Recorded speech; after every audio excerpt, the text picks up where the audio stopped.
karag-karag, welcome back to my vlog. Isang magandang gabi sa inyong lahat mula dito sa Lasak City. At ito na nga mga karag-karag, mga latest kaganapan ngayon na pinag-uusapan, pinagchichikahan ng mga active na mga chismos at mga chismosa sa social media. Hahabol ako mga karag-karag dahil hindi ko kinaya ang pasabog na revelasyon ngayon na kung saan marami mga beauty pageant lovers sa social media ang natuwa sa muling pagbabalik ni Maring Maureen sa Miss Grand International pa All-Star. Kumprimado daw mga karag-karag at very exciting yung mga ibang beauty pageant lover dahil alam naman natin kung gaano kalakas daw ang laban nitong si Maring Maureen natin sa pa All-Star. Kasi nanalo siyang Miss Globe 2021, tama ba ako or mali, sa Albania, di ba?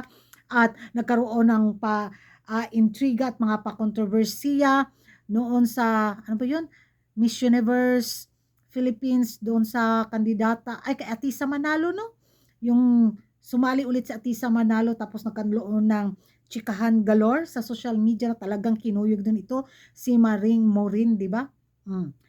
At eto na nga mga karag-karag, sa kanyang pagbabalik ay nako, marami mga beauty pageant lovers din sa social media ang bitaw, napa-question mark sa Reina Filipinas organization dahil bakit daw nagkaroon bitaw ng more importancy yung mga bigating mga kandidata, yung mga kandidatang veterana, yung mga kandidatang very well known na hindi daw pinopost ng Reina Filipinas doon sa pa-screening, at yung pinopost daw is yung mga pipitsuging mga baguhang kandidata na wala daw kaamor-amor sa sa mga beauty pageant lovers bitaw, na yun lang daw yung nakikita. Pero bakit daw sinisikreto ng organisasyon yung mga kandidatang mga pasabog na comeback sa mundo ng beauty pageant? So marami mga chismos at mga chismosa na pa question mark. May favoritism na ba daw ang Reina Filipinas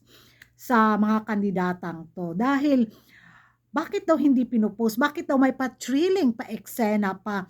Gayong, yung mga ibang mga baguhang kandidata, bakit post daw agad? Bakit hindi daw dahil ba walang excitement daw dito sa mga kandidatang to mga karag-karag? Pero yung, gaya ngayon, si Morena, lalaban, so nagkaroon daw ng bonggang pasabog bitaw. So napaka-unfair daw doon sa mga ibang kandidata na parang ginawa lang daw silang pain sa Reina Filipinas organization na yun lang yung pinopost sa social media.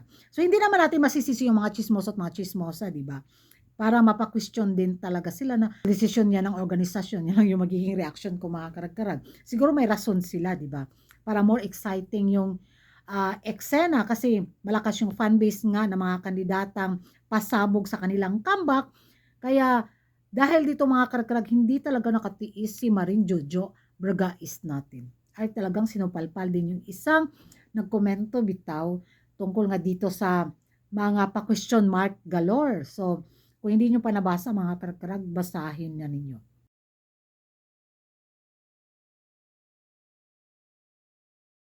Para naman sa akin mga karag-karag, walang naging masama sa naging sagot ni Maring Jojo. Nilinaw lang talaga niya, klinaro lang talaga niya para matuldukan agad yung mga pa-issue at mga pa-intriga na binatumol sa organisasyon. Hanggat maaga, kailangan agad na tapusin para matapos yung intriga. So excited ako mga karag-karag sa Reina Filipinas kung sino nga ba itong mga kandidatang kaabang-abang na lalaban sa pa-all-star na to.